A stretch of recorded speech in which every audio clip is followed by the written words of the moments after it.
Questões geopolíticas estão sendo resolvidas nesse exato momento. Os Estados Unidos lançaram duas novas iniciativas para conseguir competir com as ambições comerciais internacionais da China. A primeira é um programa de infraestrutura global, que procura construir infraestrutura física e digital ao conectar dezenas de países que abrangem Ásia, África e Europa. A segunda consiste em um bloco comercial na região Ásia-Pacífico, que incentiva as empresas ocidentais a se mudarem para outro lugar em uma região longe da China. Os Estados Unidos levaram mais de 10 anos para desenvolver esses dois programas. Até agora não havia alternativa confiável aos investimentos chineses, e muito embora os detalhes ainda não tenham sido negociados, as duas iniciativas constituem as marcas da política externa dos Estados Unidos. Mas do que isso realmente se trata? E afinal, será que a América consegue derrotar a China em seu próprio jogo geopolítico? É isso que vamos ver ao longo deste vídeo.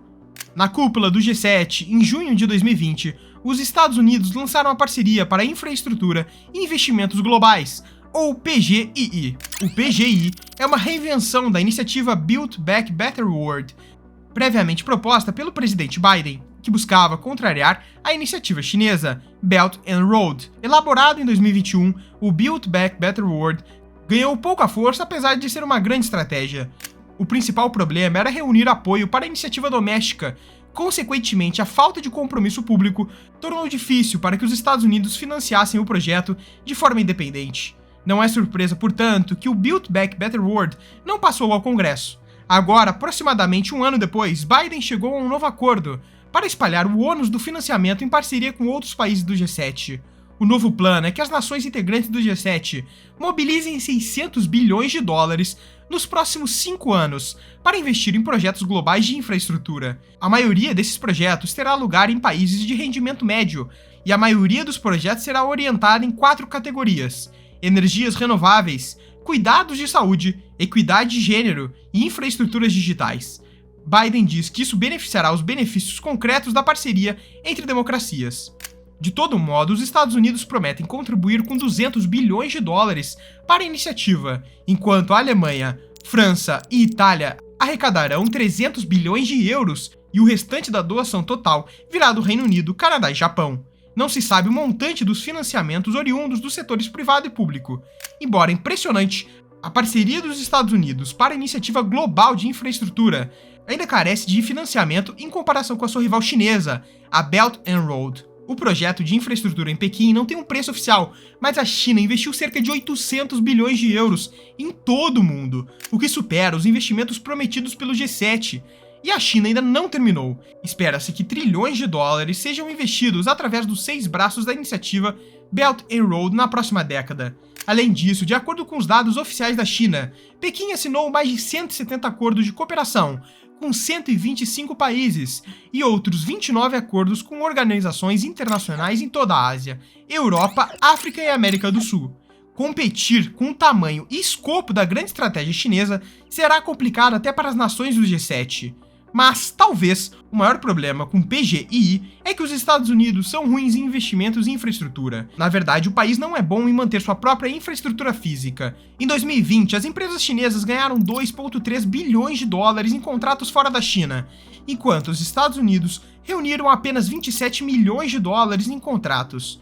2,3 bilhões contra 27 milhões. É uma diferença absurda. A América tem muitos pontos fortes, mas a China é simplesmente melhor quando se trata de construir. No entanto, o projeto de Biden ainda assim poderia representar a China um desafio. PGI poderia fornecer a algumas nações receptoras uma alternativa praticável que não a China.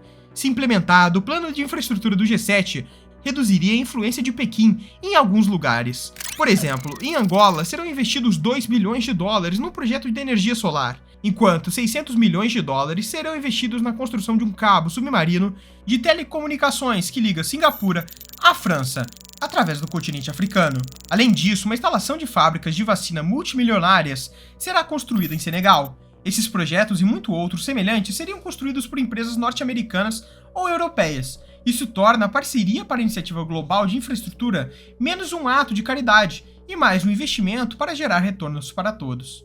Por exemplo, na Ásia Central, a geografia e a economia dependem da Rússia ou da China.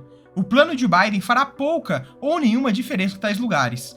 A segunda parte do planejamento de Biden tem a ver com o aspecto comercial. Um mês antes de assinar o PGI, em maio de 2022, Biden havia lançado um novo tipo de acordo econômico, que incluía 13 nações na Ásia-Pacífico: Japão, Índia, Austrália, Coreia do Sul, Indonésia, Tailândia, Singapura, Malásia, Filipinas, Vietnã, Nova Zelândia, Fiji e Brunei.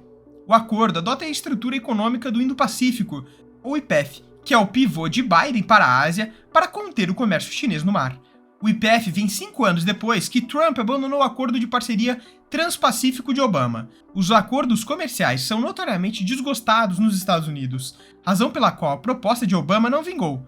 Biden, no entanto, está indo em outra direção, algo mais flexível e mais solto. Ao contrário de sua intenção anterior, o IPEF não garante o livre comércio entre seus membros. Em vez disso, é um entendimento para aprofundar a cooperação entre os Estados Unidos e as nações da Ásia-Pacífico.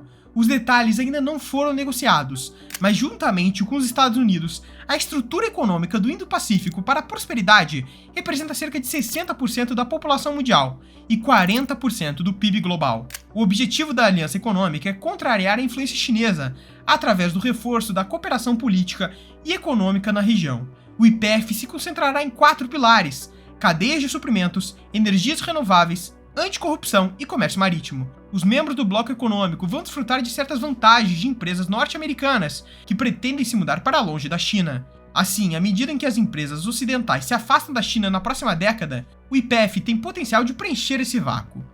Índia, Vietnã, Tailândia, Malásia, Indonésia e Filipinas têm grandes forças de trabalho que podem aumentar e preencher o vazio. A deficiência, no entanto, é que sem um maior acesso ao mercado norte-americano, o IPEF não terá incentivo para equilibrar as coisas. Os termos ainda estão sendo negociados e as negociações podem durar até final de 2023.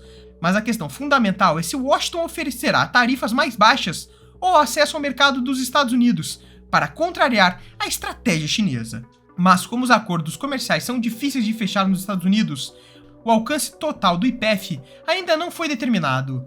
Os Estados Unidos sabem disso no Acordo Ásia-Pacífico e veem a estrutura econômica do Indo-Pacífico para a prosperidade como uma política de contenção de lacunas, que se apega à crença de que a política interna americana virá e se inclinará à Ásia, um pivô sincero dessa vez. De qualquer forma, o maior equívoco de todos é ver a ordem global como uma estrutura estável e imutável que só os Estados Unidos domina. Os Estados Unidos ainda é o número 1 em critérios como economia, militar e diplomacia, mas os novos emergentes estão cada vez mais desafiando essa grande nação.